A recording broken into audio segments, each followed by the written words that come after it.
Let's say when I write books, you know what my advance is? About $2,000. What? Yeah. Why? There's one very big disadvantage of being rich. In my opinion, a very big disadvantage. You can never trust anyone around you. 15,000 children buried under rubble. Life is so cheap. To tell you the truth, I detest them. I detest Schultz, that Nazi princess van der Leyen. Every time I look at Biden, I think to myself, no, I'm not voting for that guy. The guy is a moron. He's a murderer. And he looks like an exhibit in Madame Tussauds Wax Museum. The Germans killed 30 million Russian people. Calm down.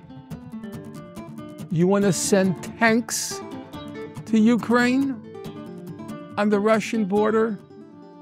I hope you put yourselves in those tanks, and I hope the Russians burn them to a crisp.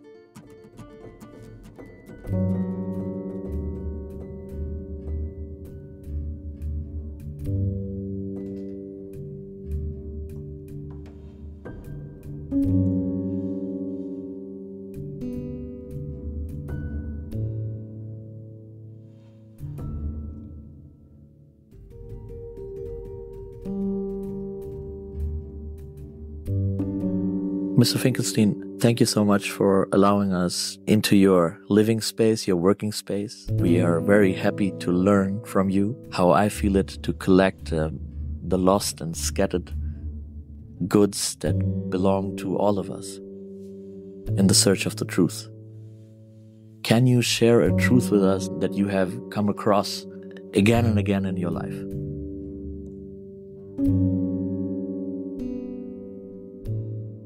There are a lot of decent people in the world. There are a lot of smart people in the world. There are a lot of creative people in the world who, because of the nature of our system, haven't been given a chance in life. And that the main purpose, at least in my life, has been to give those who haven't had a chance in life to improve their prospects. That's one side of the coin. The other side of the coin is there are very, very few good people in power. Power and privilege are deeply corrupting, and I thank my lucky stars I never pursued a path in life such that I ended up being either rich or powerful, because I don't believe it's possible to be either or both without being morally depraved. Do you feel that you have fulfilled your full potential? The American inventor, Thomas Edison, the fellow who invented the light bulb, he famously once said, genius is 1% inspiration and 99% perspiration. I've been around people who qualify as genius. A close friend of mine for 40 years was Noam Chomsky, who I would say by any reckoning is one of the great minds in human history. He had the 1% inspiration. That's the luck of the draw. It was in his DNA, but he also put in the 99% of perspiration. I knew him quite well. He worked nonstop with a kind of dedication that verged on fanaticism to his beliefs, to his causes, and to the life of the mind. I didn't get that 1%, and very few people do. I think I did my best to maximize the 99% of perspiration. I worked very hard.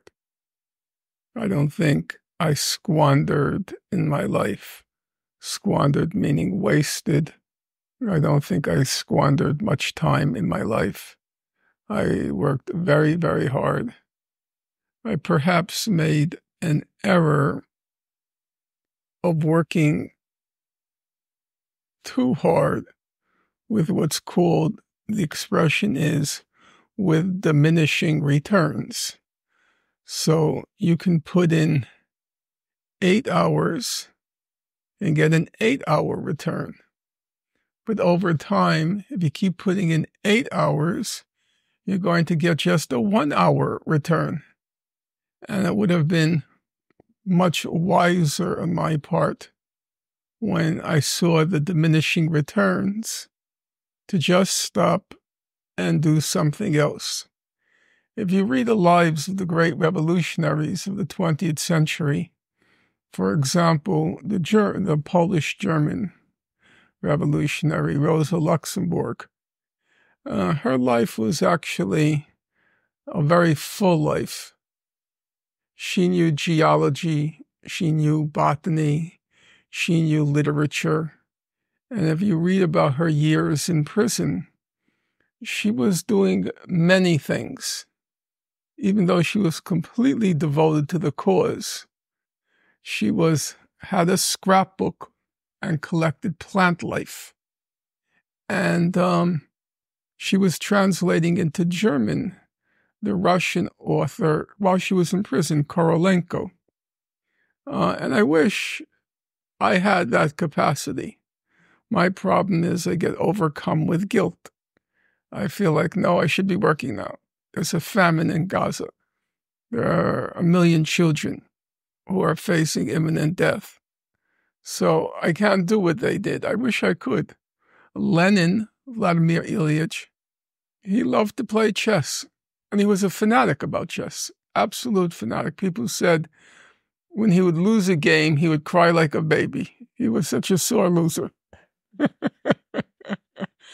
So they lived very full lives. And of course, Trotsky was a great literary critic. Even in the middle of the Civil War in Russia, as he was going in his famous iron car from front to front, while he was in the iron car, he was writing literary criticism. So I think I did make a mistake in pursuing my work beyond the point where the returns made it a wise thing to do. But I work nonstop. My whole life is on my bookshelves. Did you miss something? I missed many things. That's life. Life is about making choices. And then at the end, the one thing I could say is sometimes people think I am irrational or whimsical, that I don't take into account consequences with my actions. It's totally untrue. When you're a dissident, Just a second. Sorry for interrupting.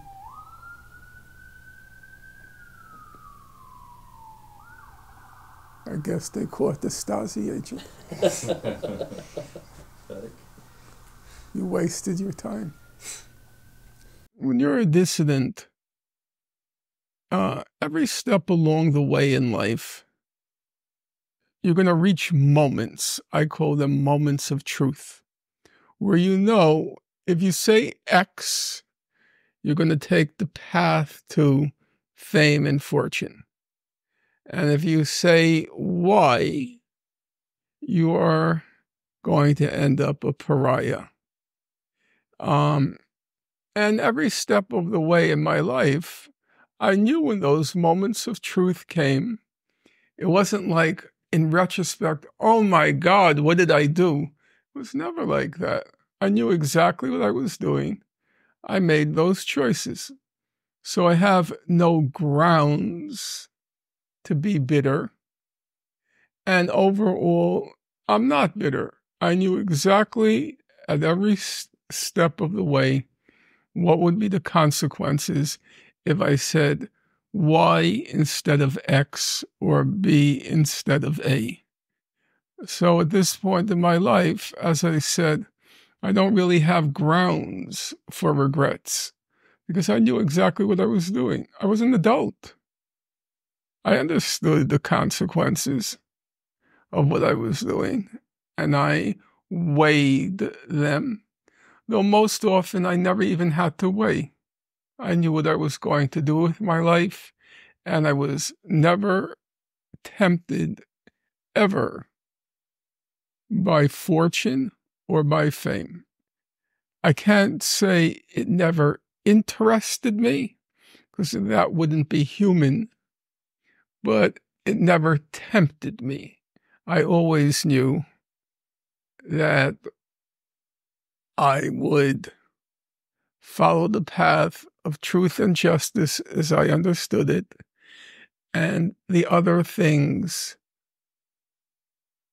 they have their allure, which means attraction, and if I deny that, I wouldn't be human, but they did not tempt me. I got that from my parents. They would not have ended up where they did. They would not have ended up where they did if there were more people of conscience.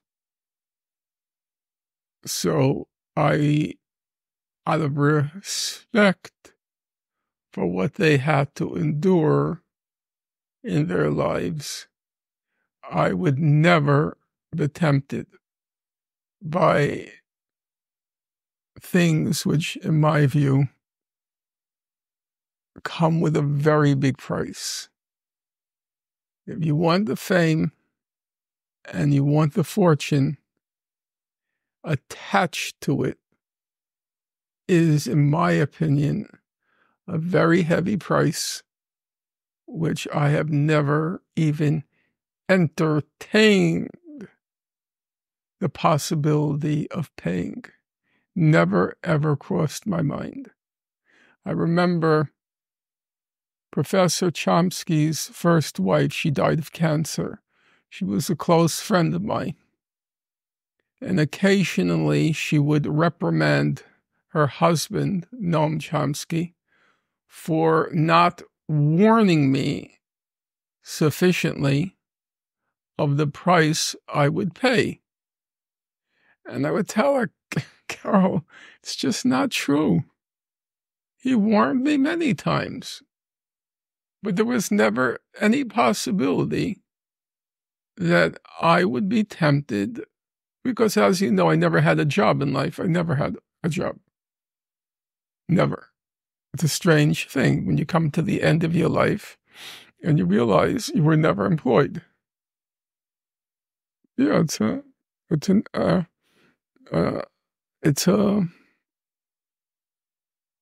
oddity. I remember I used to say my brothers are already retired and I'm still looking for my first job, which never came. So I felt she was incorrect about that. He warned me, but I guess he also knew I would not pay heed to his warnings. You are 70 years old now. Mm-hmm. Have you never thought about laying on the beach, watching birds? Or I do that every day. And I go to, in the afternoon, I go to the beach and I walk along, or jog. The summer I jog, in the winter the wind is too intense at the beach, so I walk. But every single day. You said you never had a job, but you gained a lot of attention. The world's media attacked you for your books and your statements. Your lectures were cancelled. You were denied tenure at a university. and you were banned from entering the country you criticized. What else would you put on the line for your truth? Well, obviously, when you look at the historical figures, they all put their lives on the line. That's a very common ending to most of the historical figures, be it a Martin Luther King, a Mahatma Gandhi, a Malcolm X, even Nelson Mandela. For all intents and purposes, he was dead. I mean, he was in jail for 28 years. That's his whole life. Yeah.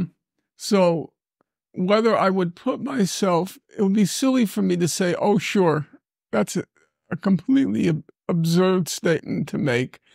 What I would want to believe is that if I were presented with circumstances similar to those of the others, that I would rise to the occasion. I can't predict that I would. I love life. I can't predict it, but I would want to think that I would be able to rise to the occasion as the others did. Rosa was in jail for the whole of the World War I. When she was released, her comrades were shocked. She had a shock of black hair, which had gone all white in prison, all white. And at that point, the German Revolution broke out without skipping a beat. I mean, she just went right into the revolution with Karl Kautsky. No time to catch your breath. I can't even fathom that. Since October 7th, I've been working nonstop. And I'm so tired. I'm so exhausted. And each day I say, I don't know how much more longer I can do this. But with Rosa, she went right into the revolution. And her death was really quite a horror. The precursors of the Nazis at that time, they beat her so brutally. There was an eyewitness, a woman. She said she had never seen a human being brutalized the way Rosa Luxemburg was. And then they threw her in the ocean and her body was washed up 3 months later. So they're deeply inspirational to me, and so far that hasn't happened to me. But if you're ready to die for your... I didn't say I was ready. That's a very absurd statement to make. I said, were I put in the same circumstances as others who have preceded me, I would like to believe I were able to rise to the occasion. But why?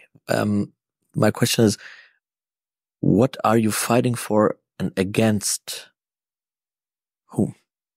Each day for the past couple of weeks, as I'm going to the beach, I go every day, I told you, there is a homeless person. And I got to talk to him. He finished high school. He did go to college. Not a great college, but not an awful college either, LaGuardia College. It's not terrible. And, of course, I asked him, why are you out here? He just is in rags on the bench. And I said, don't you have family? And he said, my mother doesn't want to have anything to do with me anymore. He's 32. He's not a kid. My mother doesn't want to have anything to do with me. He said his brother doesn't have space in his home. And I said, did you ever have a job? And he said, yeah, but I just couldn't keep the job. I didn't get along with the coworkers. And you can imagine he has some sort of mental disorder. I'm not going to pretend that doesn't exist. It probably is the case. Otherwise, why would his mother give up on him? But should a human being, even dogs have shelters. Should a human being be out on the bench in the winter?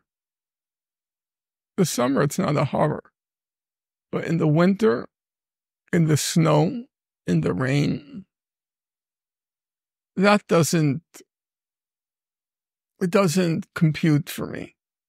A system that allows that is deeply depraved amidst the riches of our society. You know, we have a significant homelessness problem in New York. But do you know what we also have?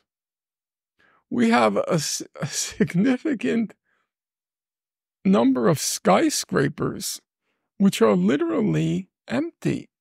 They're empty. There are all these new buildings that went up. The space in them is purchased by people from the Gulf, billionaires from China, oligarchs from Russia, and whole buildings, top of the line, are completely empty. I know a guy who lives in one. He calls his building the mausoleum. He's never seen a human being in the building. He's never seen a human being in the building.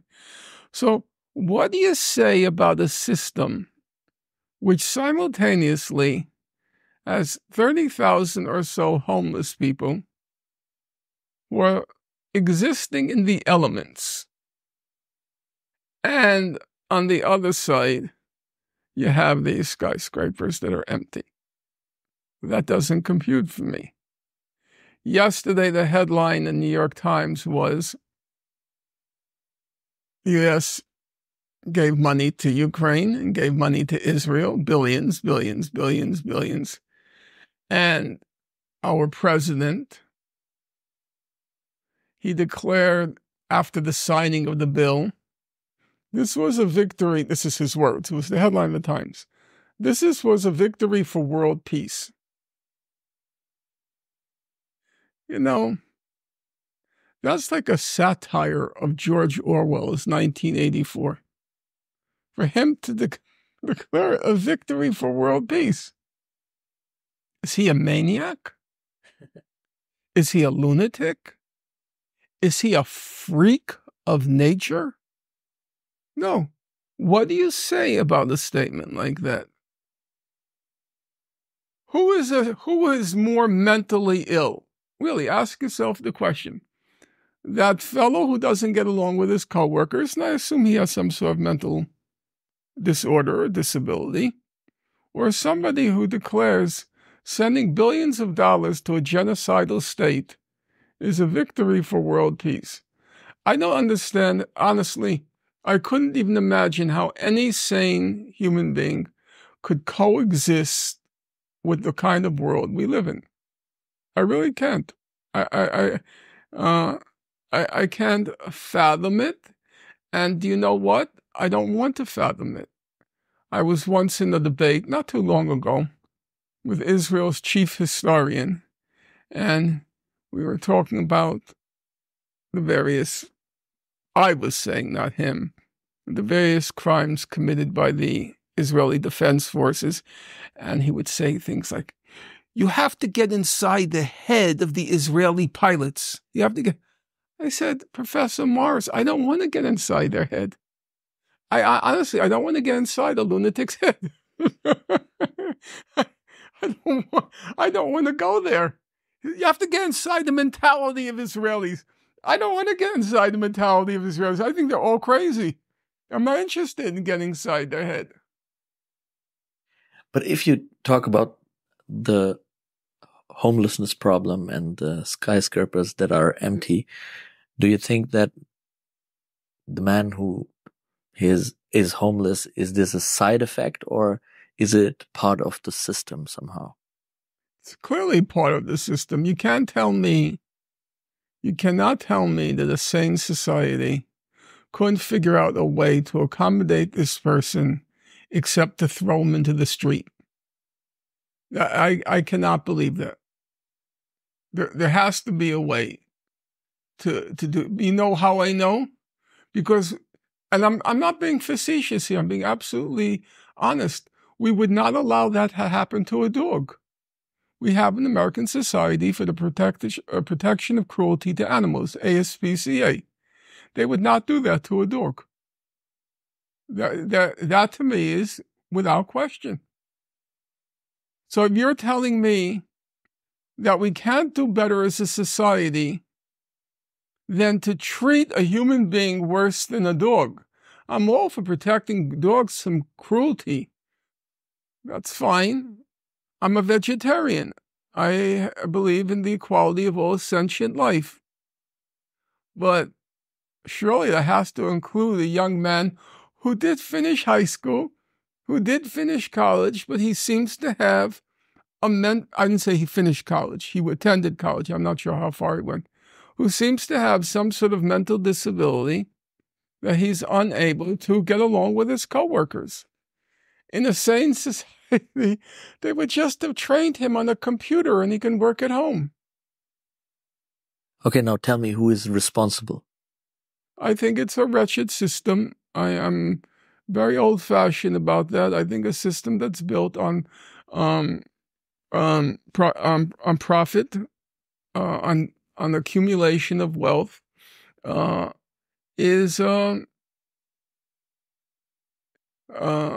cannot at the same time serve human needs. I think that conflict always comes, and I honestly don't believe, and I've given it a lot of thought, I don't see any necessity at this point for non-stop technological development. I don't think having one more app and another app and another app and another app and another app, I don't think that makes people happier. I don't. I think you can live a perfectly satisfying life on a very modest income. All you have to do is set yourself meaningful goals in your life, and you would have a fully satisfactory existence. If you were to ask me, I think even though the classic version of a progressive or leftist vision sees this upward curve of progress, I don't believe in the upward curve of progress. I don't. Maybe that makes me out of sync with the tradition to which I identify, But I think for every quote unquote progressive development or improvement, I think there's always a negative side to it. There's always a negative side to it. Are the social media good? Yes. I'm not going to deny that. Is there a lot of useful information on the web? Of course. Has it simplified a lot of research? Of course. But what's the price? People don't read anymore. They don't read books. They don't think books are a necessary ingredient in intellectual endeavor. All you'd have to do is tweet some thought off the top of your head. I don't think that's a great development. As I said, if you look at the quality of leftist thought over the last 100 years, there's a precipitous decline in the quality of leftist thought. After Professor Chomsky passes, I don't think there is any significant person on the left any longer. And I think that's true all around. Am I glad I have the computer? Yes, but you know what? I don't own an iPhone.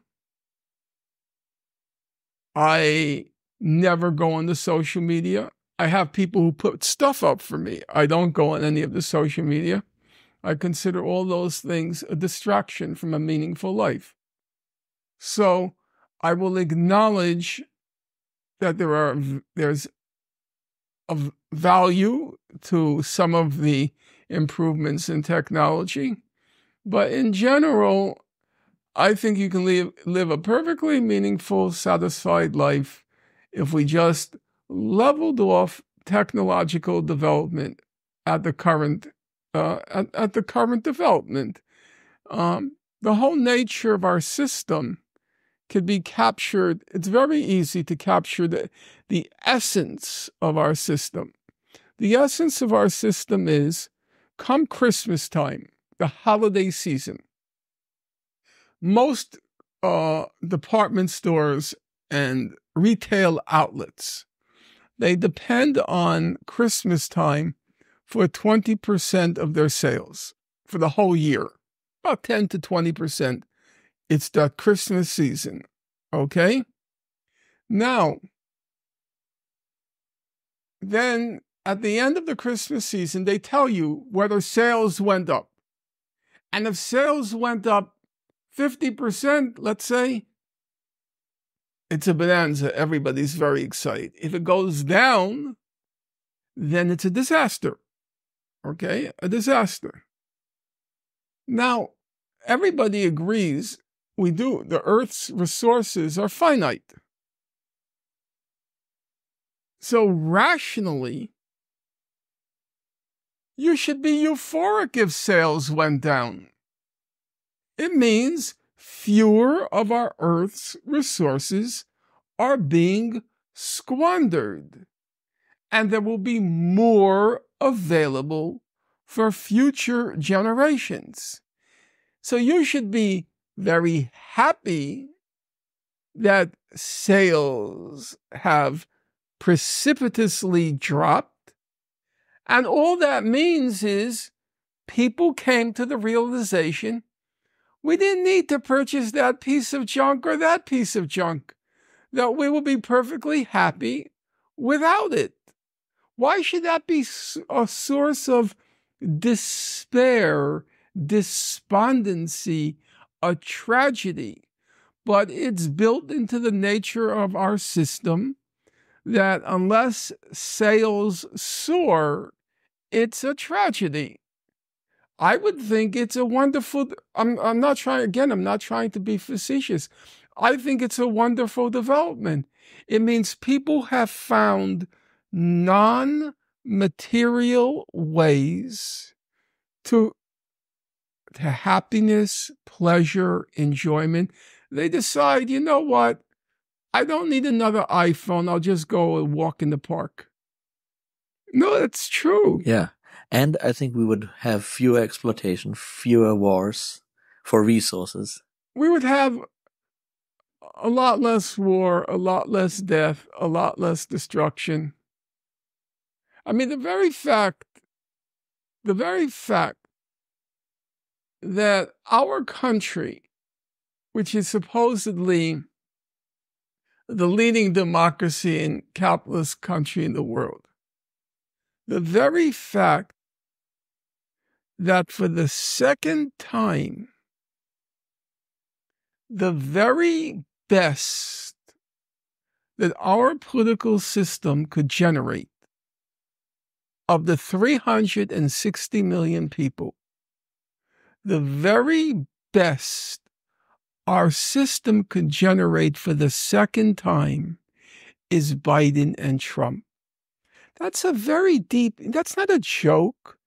That's a deep insight into how decayed this system is. Every time I look at Biden, I think to myself, no, I'm not voting for that guy. The guy is a moron. He's a murderer. And he looks like an exhibit in Madame Tussauds wax museum. I'm not voting for him. I resolve it. And I think, okay, will I accept Trump as president? I said, no. And I go through this every day. Every day. I will not vote for him. And then I think, what that means him. And I think, 4 years. I can't take Biden for 4 more years. I cannot take that man for 4. I can't take. It's funny, but what does it tell you about the system? Not once, but twice. We couldn't generate two candidates better than Trump and Biden. Now, you might say, well, that's just happenstance, that's just serendipity, that's just a roll of the dice. No. These are two deeply entrenched political parties going back a very long ways. If they couldn't produce anything better than these two men, it means those two political parties are rotten to the core. Rotten, rotten, rotten to the core. So, to get back to your original question, there's no possibility that I, or in my opinion, any rational person, could reconcile themselves to such a wretched system. Now, you might say, but the United States is not the end of the world. There's also Europe. There's also your government, which I could do without, to tell you the truth. I detest them. I detest Schultz, that Nazi princess van der Leyen. I loathe them. Now, I recognize I'm old enough to acknowledge there's a moral dilemma in the case of Germany when it comes, for example, to Israel and the Palestinians.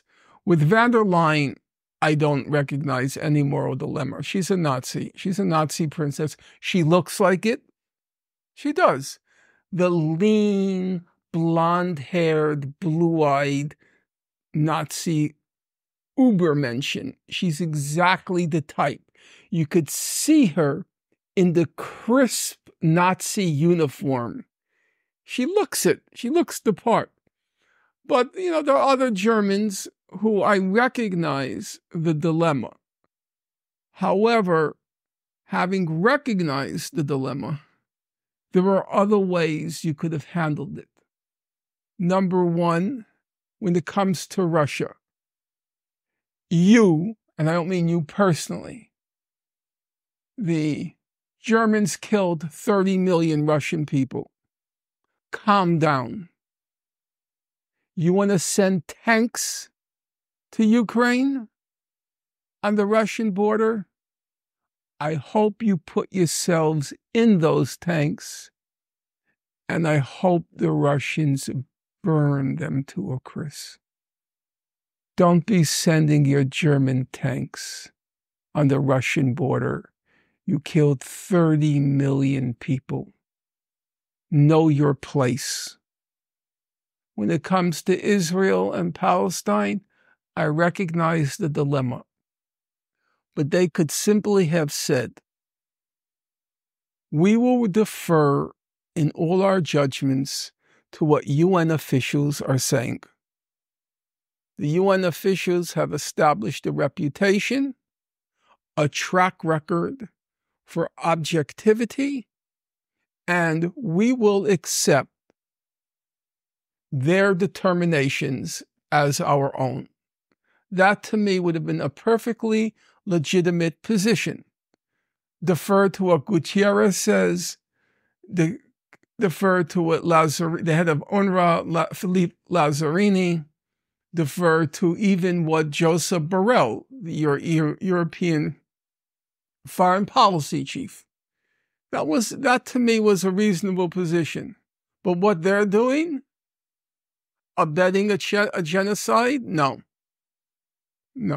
I don't accept that, and I recognize the morally difficult, the fancy English word is fraught.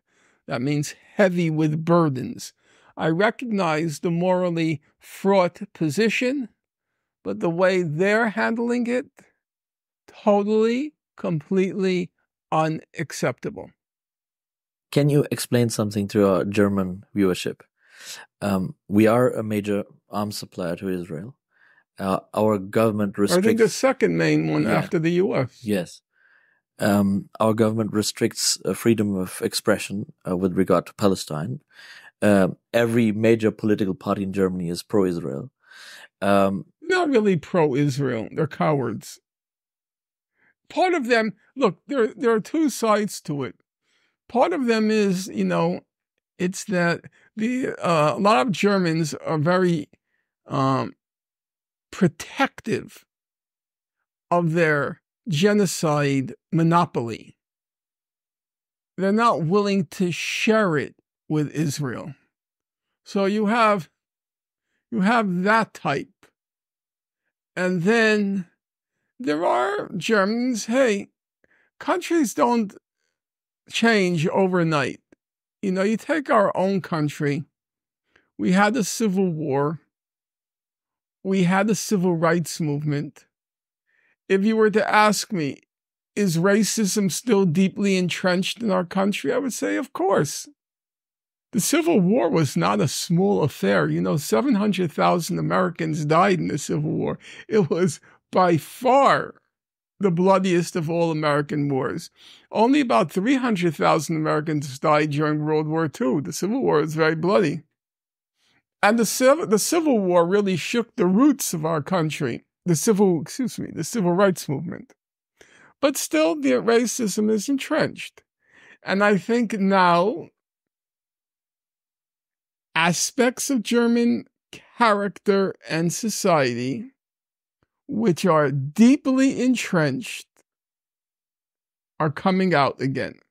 The authoritarianism, the repression of dissent, that has deep roots in German society, and it's coming out because the ease with which it's suppressing dissent, now it tells you that the democratic culture was not deeply rooted in Germany because it's been too easy the way they're suppressing all of the dissent.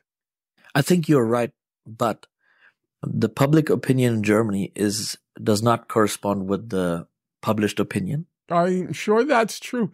Actually, I'll tell you something. I know it's not a nice thing to say. I think a lot of Germans are privately thinking, we told you that about the Jews. It's unfortunate, but I think a lot of Germans now feel vindicated by the way Israel is carrying on, or the Jews are carrying on. What can we as Germans do if the media follows the interests of the elites and the political class does not reflect the will of the people?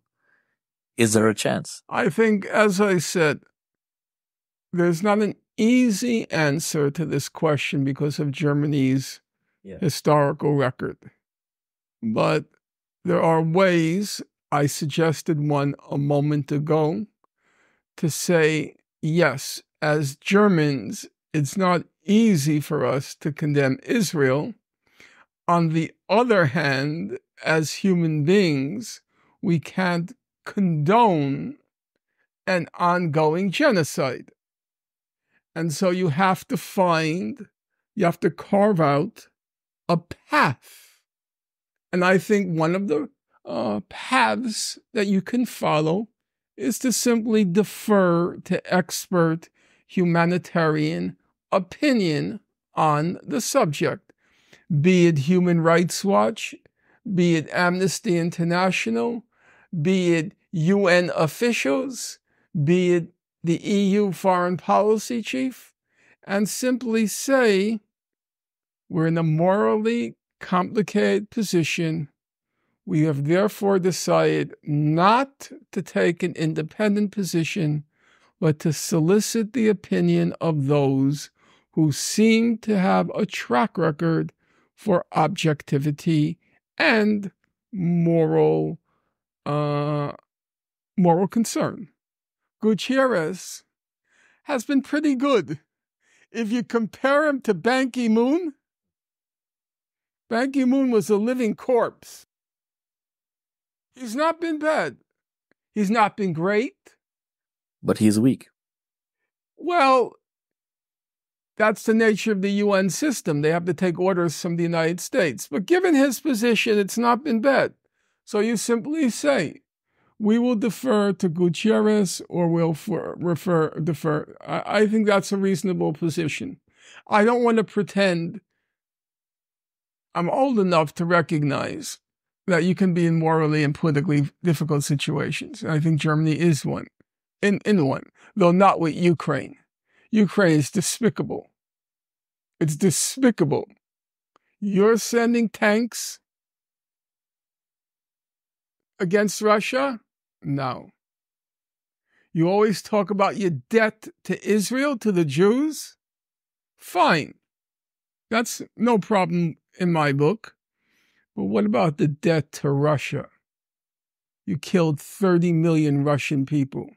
You starved to death. About 4 million Russians, POWs. What about your debt to Russia? If you're so ambivalent about Israel, what about ambivalence towards Russia? No, that's unacceptable. I'd spit in his face if I saw Schultz. I'd like to see him stop me. My father was in Auschwitz. Don't lecture me. Don't lecture me. What do you think where the world is heading to? We're heading in a very bad place. Obviously, everybody's saying it because it's true. The far right is gaining momentum because the left has lost its orientation. The left doesn't know. It has not been able to carve out a consensus platform, vision, ideology. It's not been able to do it.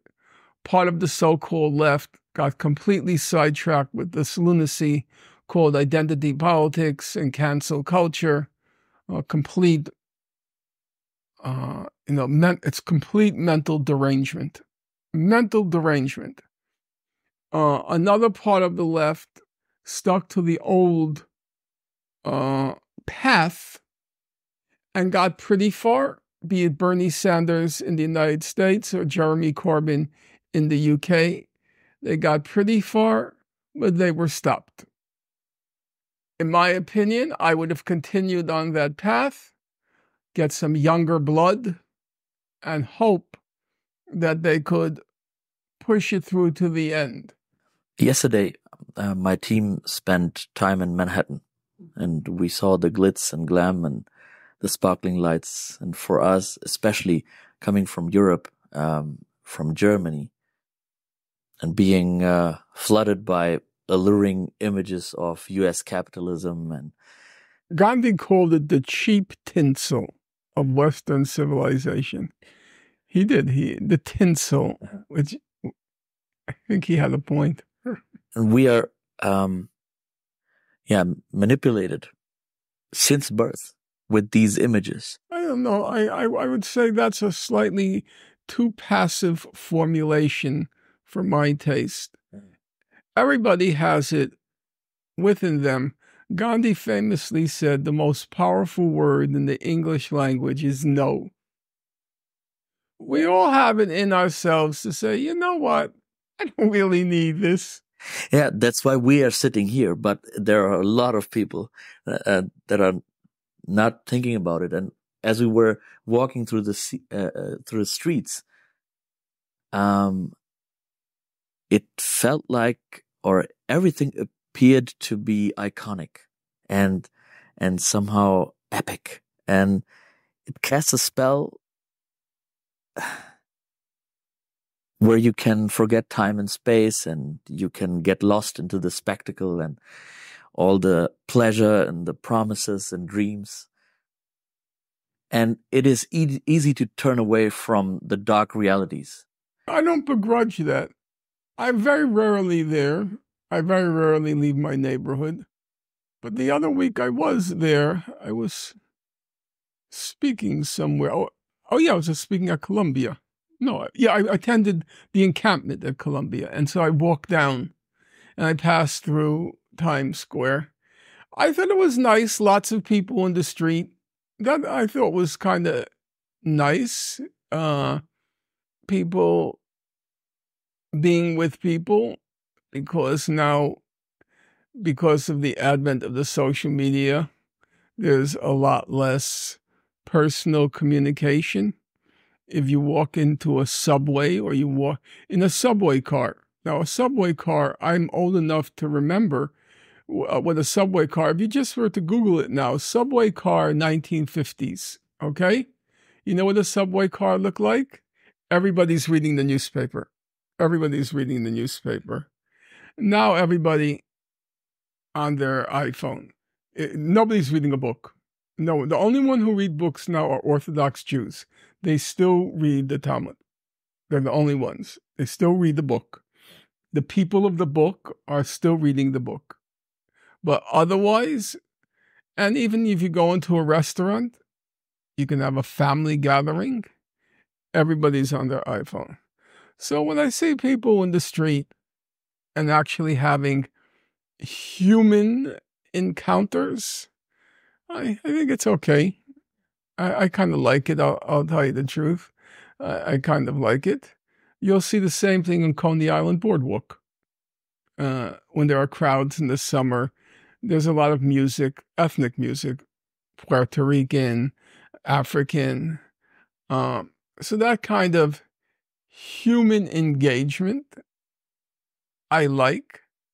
But the glitz, the tinsel, I think it's not so hard to say no. I don't. I find nothing about it. Yeah, I don't believe it's for you, but not for the majority of the people, I think. I don't know why. You know, life is not easy to navigate.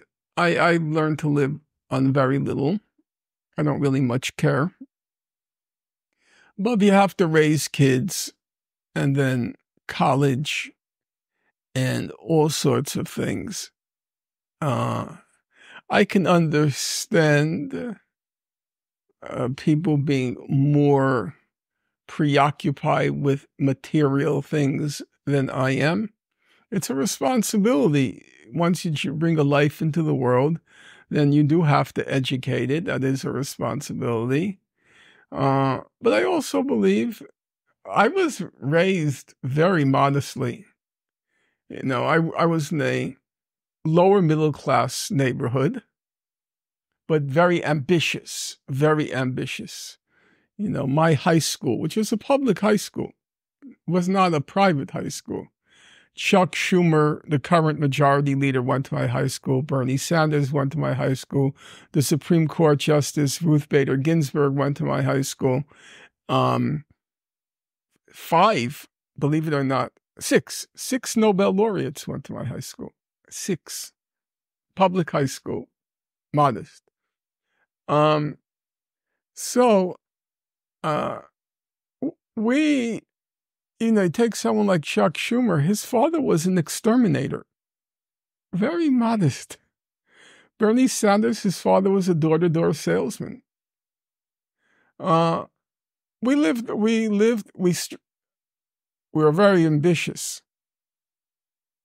But ambition, it was ambition, but within the confines of certain values.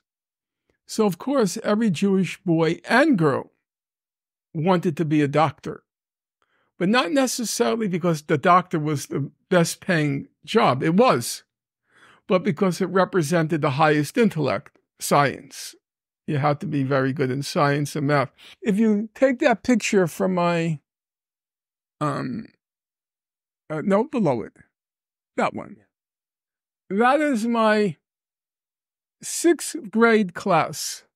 So I'm going to be 12 years old, 1965. It's before the women's movement, what was called back then the women's liberation movement. And yet, I will show you Zori Cohn. I remember every name. Every name. Don't ask me how. Every name. Zori Cohn she became a doctor. You can look it up right here. Michelle Alada, she became a doctor. Virginia DeMario, she became a doctor. Almost Wayne Kowalik, he became a doctor. Almost all of them were successes, but the success was not just measured in terms of wealth. It was Jewish. It was measured in intellect. Because to become a physician, it required the highest academic achievement. So I would say we could disagree on this, but my memory is money was not the pinnacle that people sought. It was academic achievement. Chuck Schumer was the valedictorian of the class, the top student, and he was the top by far. He was a brilliant guy, no question about it. He's a horrible human being, but smart is smart. He was a brilliant guy. I knew his sister, Fran. She was the girlfriend of my best friend, Mark Cohn, who is over here, and he's at the other picture sitting with me. He passed away from a rare cancer. He was the top student. And he ended up being very wealthy. He was the chief technology officer for this large computer firm called Unisys, UNISYS. But we knew him not because he was rich. Fran, who was Chuck's younger sister, she dated him because he was the smartest, not the richest. We didn't care about richest. I can tell you that with certainty. We didn't care about richest. We cared about smartest. And growing up, we were not rich at all. We were lower than lower middle class. My friends went to summer camp. I would say to my mother, Mommy, I'm bored. In the summer, because everybody's in summer camp. She would say, you're bored? I said, yeah. She said, knock your head against the wall. I'd say, Mommy, I'm bored. She said, you're bored? Lie down on the floor and spit at the ceiling. There was very little sympathy. You have your health? That's all. So I never really much cared for things. It just never was part of my life. I never learned to drive, so a car was out. I've never even used an ATM, an automatic teller machine. You know that ATM? Yeah. I've never used one. Never owned an iPhone. The only reason I ever got a credit card was because my laundry room, the washer and the dryer, you couldn't use quarters anymore. You had to use a credit. Otherwise, I would never have gotten a credit card. Now, do I feel deprived? No, not at all. It never was an attraction. It never had any appeal. You never seek for comfort and securities and... Well, let's be very clear. I am very old-fashioned. I have to have a roof over my head. Living on a bench, that's not going to happen. No, that's why I feel so sad for that guy. How can you live a life when you have no place to go home to at night? I can't get that. It doesn't register for me. So I have to have those necessities. But there's necessities, then there are luxuries, and then. I'm pretty happy at necessities plus a couple of things. Just the computer. Otherwise, I'm pretty satisfied. Do you think that the kind of life you live is a condition for staying a fighter for truth and justice? Yeah, there's no way I could. First of all, there's no way I could have done what I did if I had children. There was no way. It's impossible. I never had a job. I literally never had a job. Now, when I say never had a job, I mean what in my generation a job meant. It meant 40 hours a week, Saturdays and Sundays off. It meant a pension. It meant all those things. From when I got my last degree, the PhD, I worked from semester to semester. I would be hired for just 4.5 months. Then you wait to see whether you're rehired again for the spring semester, and then you wait to see if you're hired for the fall and the spring. And that meant 4.5, it meant 9 months a year. And our system, they used to, before any of you were born, they gave unemployment insurance for people who had these part-time jobs. They stopped. So I only was paid for 9 months a year. And there was no job certainty. They may hire you back, they may not hire you back. It's called in the United States, you don't have the term in Germany, I don't think, an adjunct. An adjunct means basically a substitute teacher. And I was an adjunct my whole life. I never had a job. Now, how could you do that if you have kids? That's not possible. It's totally irresponsible to carry on like that. There's no way. So there were choices you make. You never were wealthy, right? It was never even part of my, let's say when I write books, you know what my advance is? About $2,000. What? Yeah. Why? Because it's tiny publishers. Yeah. I have left-wing publishers. The only one where, the one fluke, and it was, guys, it's true. It was because of Germany, was the Holocaust Industry. The Holocaust Industry didn't sell very well here in the U.S., but in Germany, it was #1 on Der Spiegel's bestseller list, #1 for around 4 months, and it was on Der Spiegel's bestseller list for 8 months, 8 or 9. So that was the only book of mine that actually sold. Even the Gaza book didn't sell much. It's a hard book. Do you think something would have changed if you got wealthy?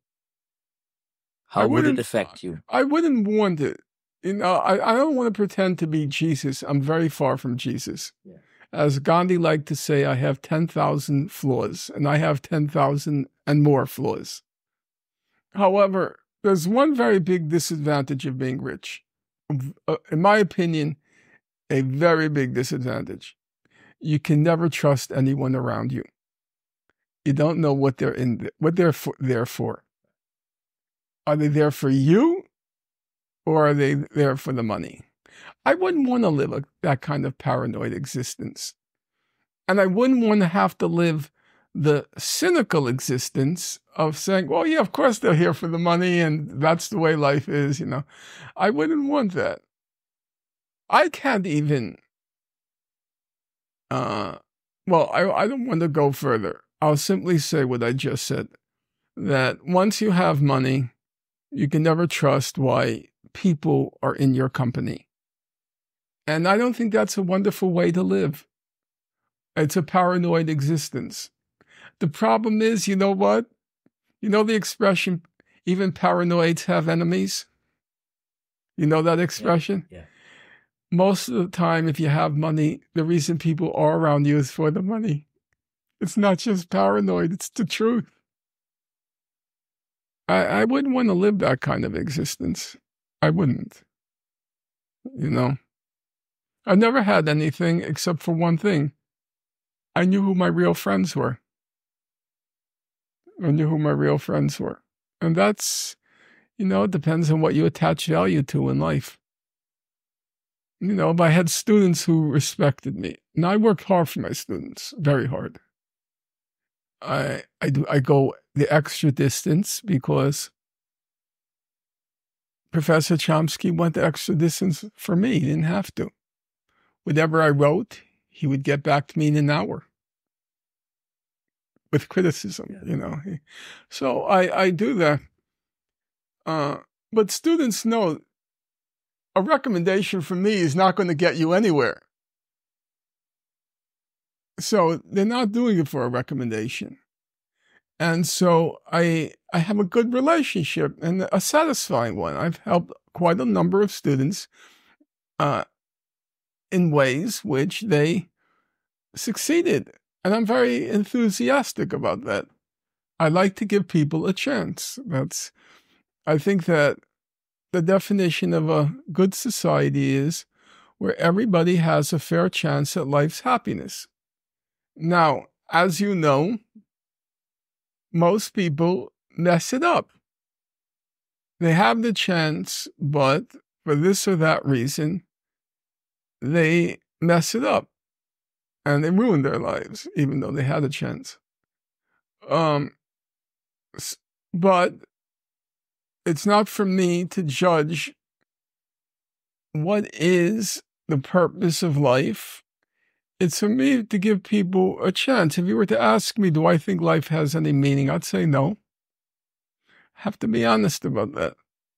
You know, in the end, ashes to ashes, dust to dust. Will disappear in a week. Will be forgotten. And it's very hard in the face of that harsh reality to believe there's any purpose to life. I coined an expression. It's my one contribution to culture. The expression is, what is depression if not life stripped of its illusions? What is depression if not life stripped of its illusions? At once all the illusions are gone, it's a very depressing fact that you're just ashes to ashes and dust to dust. But I have to enter one crucial qualification or caveat, and that's for each of us to decide. Other people may find real meaning and real purpose in life and aren't despondent and despairing of the nature of the human condition. And so I feel it's an obligation to give every person the possibility of finding happiness and finding meaning, and maybe coming to a different conclusion than my own. And I like to be part of that process. There are many. Right now I have 3 students, all 3. 2 of them are Haitian, one is African American. They're absolutely excellent. And I very much look forward to their success. I do. I want them to prove in their person all the stereotypes false. Give them a chance, they'll succeed. You know, and it's a good thing to do. I have to say, I don't understand why you're doing this, and you say you don't see any meaning in life, but you did everything. Because I think everybody should have the right to figure out this strange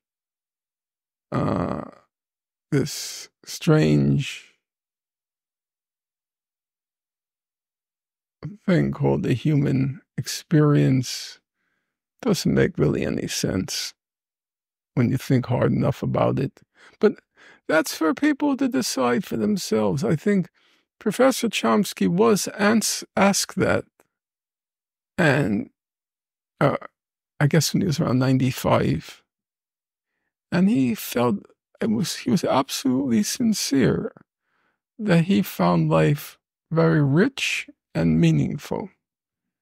There was no question in my mind when I heard him answer the question.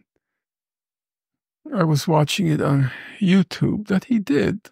So each has to have the right to find it for themselves.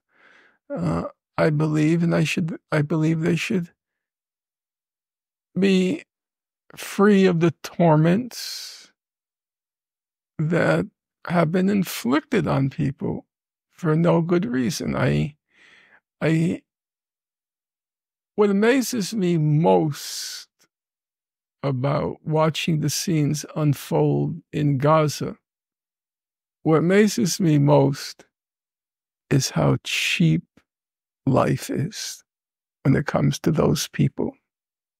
15,000 children buried under rubble. Life is so cheap. I can't even,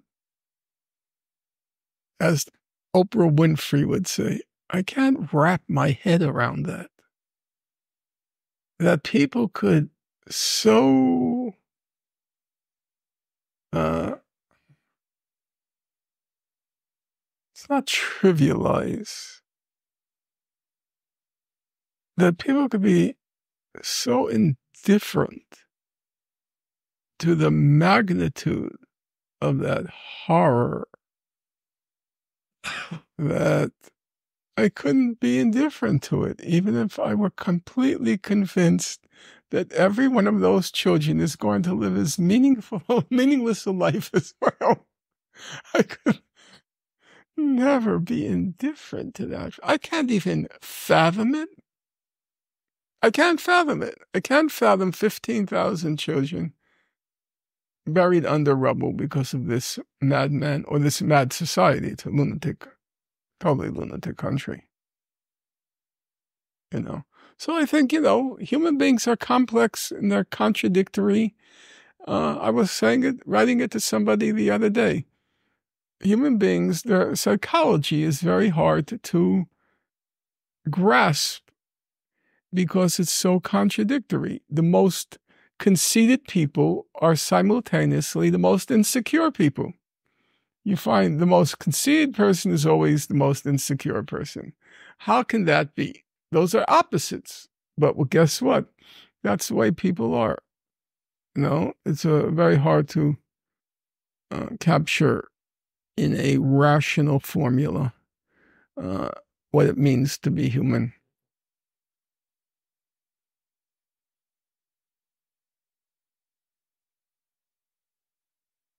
So you raised the question, why do the people that are in power in Israel or in the system? I think Biden's completely insane. Yeah, but why? But why does he? Because that's the logic. You can't survive in those positions unless you follow that logic. If you don't do it, then you're going to just lag behind and you will lose out in the race. That's the logic of the system. Obviously, I don't want to say it's exhausted by the logic of the system. There has to be an element of pathology, an element of ruthlessness. Well, that's part of the system. But, you take people like Biden or Netanyahu, I would think to myself, God, I would want arrest. They don't want to let go of that power. I personally would want to take arrest. I don't even get it with these Supreme Court justices. By the end, if you watched Ruth Bader Ginsburg in the pictures, she's like this, the Leaning Tower of Pisa. This is how she is in all the pictures. Give it a break. Let somebody new take your place. I mean, I can't even fathom this lust for power. Why doesn't Biden just call it quits? You're not going to go down in history as a great president. You're not even going to go down in history as a good president. Nobody's going to remember your name. You're the most unmemorable person in the whole of the human race. Give it a rest. I don't get these people. Yeah, but Netanyahu, he's the longest running, prime minister in Israeli history. What, you think you're going to change your reputation? No, what you are is what you'll be remembered for in the case of Netanyahu. In the case of Biden, he won't be remembered. In 10 years, people are going to, who was the president? Obama? Trump? They won't remember Biden. I think you answered it, why they're behaving like this, or why they're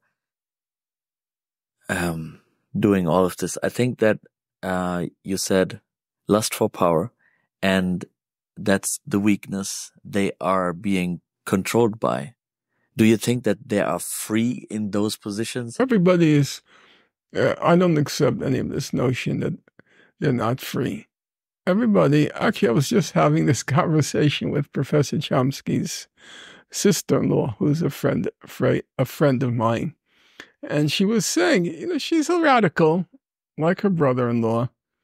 But she was saying, in the case of like battered women who stay in their marriage, she says, I don't go for this thing that they didn't have a choice. You had children. If you were being battered, you should have gotten out of that marriage. You had the choice, and if you didn't, that's your fault. So she said, she's a lawyer, I should say. Her name is Judy Chomsky. She's a lawyer, and she said a lot of her friends say, because her friends are lawyers too, feminists.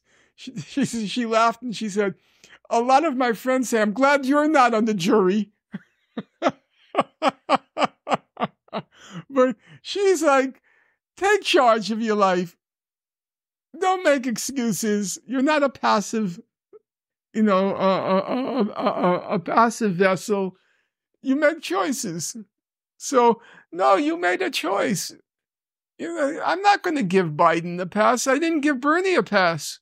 When he was saying those horrible things about Gaza, I called out a technical crew, and for 45 minutes, I went after that guy. No, you're not getting a pass. You're making excuses for genocide? Forget it. You lose me. And I worked hard in your campaign. No, I'm not going to give the excuses. On the other hand, I say I'm glad I'm not in that position. I would not want the power because I think it's the, there's a cliche in the English language, power corrupts, and absolute power corrupts absolutely. And I think that's true. I think it's very hard to stay honest. So my last question is, we're all going to die. Mm-hmm. What do you wish that people say about you when you're not here? It's a little late in the day for that. I'm not here. I don't much care.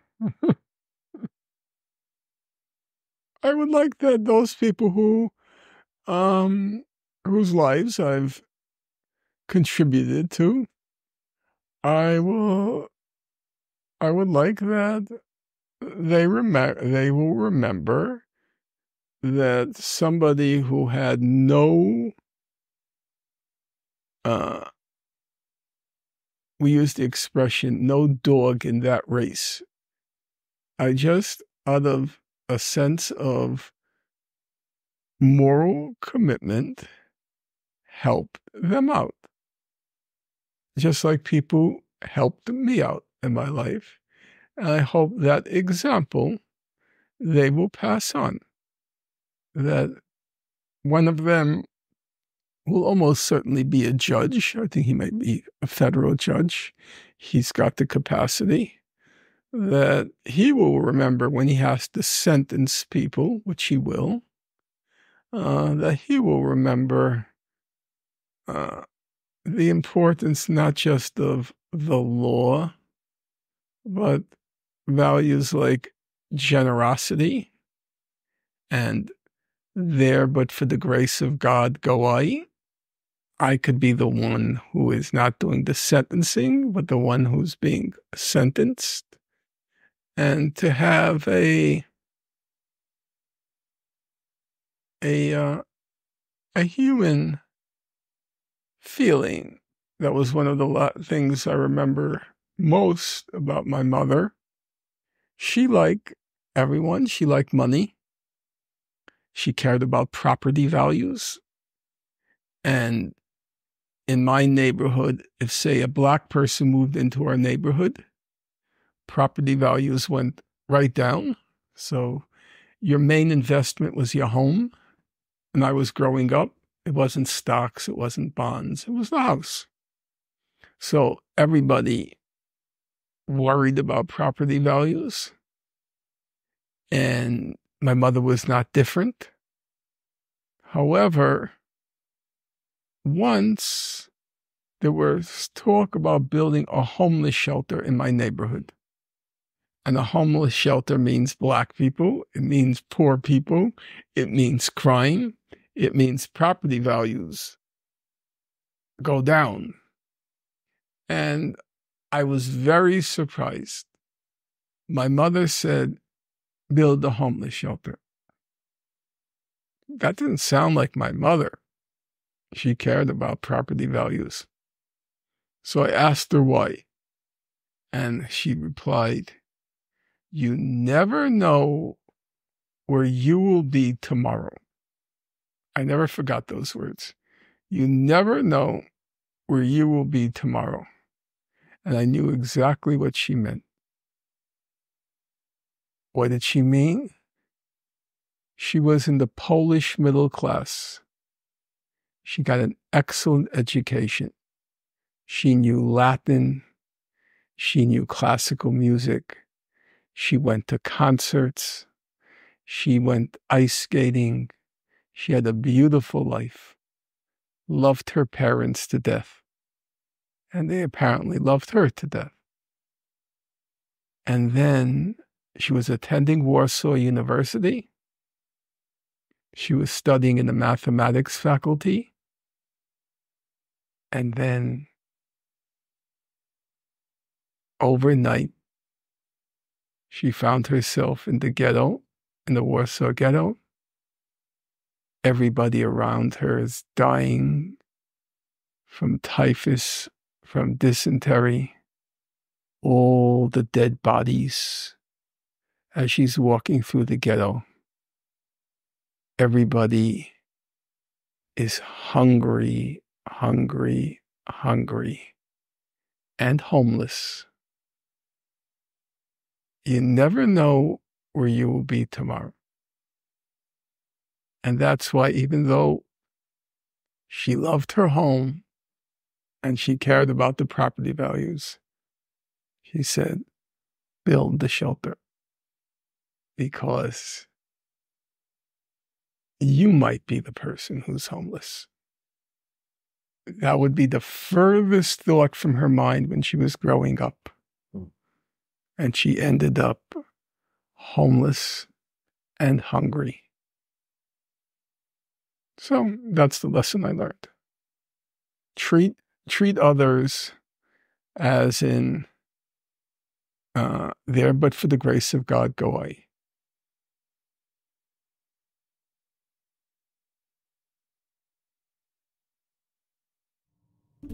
Okay. I respect you for all of your work, and I think even if you said that you don't see a meaning in life, you have created one, and for a lot of people you were very meaningful. I think you lived a very meaningful life. Thank you very much.